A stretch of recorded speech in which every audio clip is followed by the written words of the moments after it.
ప్రపంచ యుద్ధం మొదలైపోయింది. ఎస్, మీరు వింటుంది నిజం. థర్డ్ వరల్డ్ వార్ స్టార్ట్ అయింది. ఏంటి అర్థం కాలేదా? అయితే ఈ వీడియో చివరి వరకు చూడండి, అసలు విషయం మీకు అర్థం అవుతుంది. There are decades where nothing happens and there are weeks where decades happen. Russia విప్లవ నాయకుడు లెనిన్ ఎన్నో దశాబ్దాల క్రితం చెప్పిన ఈ మాట ప్రస్తుత పరిణామాలకు అచ్చు గుద్దినట్టు సరిపోతుంది. కొన్నిసార్లు దశాబ్దాలు గడుస్తున్న ప్రపంచం పెద్దగా మార్పులకు గురి అవ్వదు, కానీ కొన్ని ఎప్పటికీ మర్చిపోలేని ఘటనలు జరుగుతాయి. అవి భవిష్యత్ తరాలను చాలా తీవ్రంగా ప్రభావితం చేస్తాయి, చరిత్ర లోతుల్ని తొంగి చూసేలా చేస్తాయి. ఇదంతా జరగడానికి దశాబ్దాలు పట్టకపోవచ్చు, రోజుల వ్యవధిలోనే జరిగిపోతుంది. వారం ముగిసేలోపే అల్లకల్లోలం అవుతుంది. China artificial intelligence DeepSeek సృష్టిస్తున్న విధ్వంసం సరిగ్గా లాంటిదే అని చెప్పాలి. ప్రపంచంలో అగ్రరాజ్యంగా టెక్నాలజీలో తనని మించిన తోపు లేడని విర్రవీగే అమెరికాకు చైనా పట్ట పగలే కళ్ళు బైర్లు కమ్మేలా చుక్కలు చూపిస్తుంది.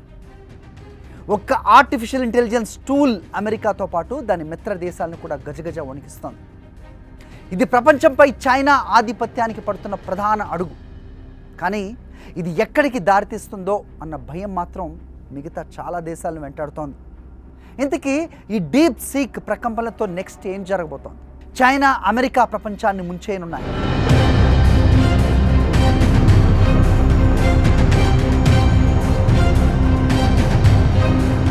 సాధారణంగా ఏ యుద్ధమైనా సరే రాజకీయ నాయకుల ఆదేశాలతో లేదా మిలిటరీ ఇన్వాల్వ్మెంట్తో, దాడులతో స్టార్ట్ అవుతాయి.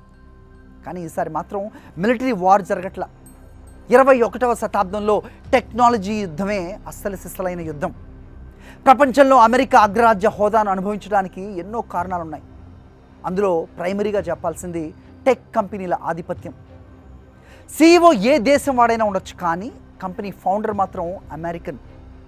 వాడి చెప్పు చేతల్లోనే ఎవరైనా విధులు నిర్వహిస్తారు. ఇప్పుడు చైనా కూడా అలాగే చేయాలనుకుంటోంది. అమెరికాపై అన్ని రంగాల్లో కూడా చైనా పోటీ పడుతూనే ఉంది. We are been witnessing that. ముఖ్యంగా టెక్నాలజీలో అమెరికాకు చైనా ధీటుగా బదిలిస్తోంది. అణుబాంబులు, యుద్ధ విమానాలతో కాకుండా AI మోడల్స్తో, ఆర్టిఫిషియల్ ఇంటెలిజెన్స్ మోడల్స్తో చైనా అమెరికాను వణికిస్తోంది. ఈ యుద్ధంలో భారీ స్థాయి బాంబులు ఉండవు, డేటా, కోడింగ్ లాంటివి ఆయుధాలుగా ఉంటాయి. అవి ప్రపంచాన్ని శాసించే స్థాయిలో ఉంటాయి. అందుకే డీప్ సీక్ ఎంట్రీ తర్వాత అమెరికా టెక్ కంపెనీల స్టాక్ మార్కెట్స్ ఒక్కసారిగా కిందకి పడ్డాయి. చైనా దెబ్బకు అమెరికా ప్రెసిడెంట్ డొనాల్డ్ ట్రంప్కు మైండ్ బ్లాక్ అయింది. అమెరికాకు చెందిన ఓపెన్ AIతో పాటు ఇతర ఆర్టిఫిషియల్ ఇంటెలిజెన్స్ టూల్స్ తయారీకి వేల కోట్లు ఖర్చయింది. ఇటు చైనా మాత్రం చీప్ అండ్ బెస్ట్లో డీప్ సీక్ని తయారు చేయటం, మార్కెట్లోకి వదలటం అమెరికాకు మింగుడు పడని విషయం. నిజానికి ఆర్టిఫిషియల్ ఇంటెలిజెన్స్ విషయంలో చైనా ఎదగకుండా చేసేందుకు అమెరికా ఎన్నో ఇబ్బందులు గురి చేసింది, ఎన్నో ఆంక్షలు విధించింది. చిప్ ఎగుమతులపై, చిప్ ఎక్స్పోర్ట్స్ ఏవైతే ఉంటాయో వాటిపైన నిషేధాలు పెట్టింది. కానీ డీప్ సీక్ R1 అభివృద్ధి అమెరికా ఆంక్షల ప్రభావం లేకుండానే దూసుకెళ్ళింది. ఎవరి అండ లేకున్నా, ఎన్ని ఆంక్షలు పెట్టినా టెక్నాలజీలో చైనా ముందుకు సాగుతూనే ఉంటుంది అన్న విషయాన్ని ఈ డీప్ సీక్ ప్రూవ్ చేసింది. అటు అమెరికా టెక్ కంపెనీలు ప్రైవేట్ AI మోడల్స్ యూజర్స్కు ప్రీమియం సబ్స్క్రిప్షన్ ద్వారా లక్షల కోట్లు సంపాదిస్తున్నాయి. ఇటు డీప్ సీక్ ఉచితంగా AI అందిస్తుండటంతో వారి ఆదాయం పూర్తిగా దెబ్బతినే అవకాశం ఉంటుంది. ఇప్పటికే డీప్ సీక్ కారణంగా OpenGI, గూగుల్ లాంటి కంపెనీలు లాభాలను కోల్పోతున్నాయి. ఇవి అమెరికా కంపెనీలు, అమెరికాను అగ్రరాజ్యంగా నిలబెడుతున్న కంపెనీలు. అందుకే ఒక మాట అంటూ ఉంటారు, the United States built its global dominance in the 21st century not brick by brick but byte by byte. అంటే అమెరికా ఆధిపత్యం భౌతిక నిర్మాణాలపై, భవనాల కట్టడాలపై ఆధారపడి లేదు.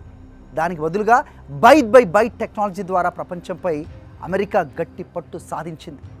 బైట్ అంటే కంప్యూటర్ లేదా ఇతర ఎలక్ట్రానిక్ పరికరాలతో సమాచార పరిణామాన్ని కొలవటానికి ఉపయోగించే ఓ మెజర్మెంట్. ఇప్పుడు ఆ లెక్కల అంతు చూస్తానంటోంది చైనా. అమెరికాతో పాటు అందరి లెక్కలు తేల్చేస్తా అంటోంది. ఇలా కేవలం టెక్నాలజీ పరంగానే చైనా దూసుకెళ్తుందని భావిస్తే పొరపాటే.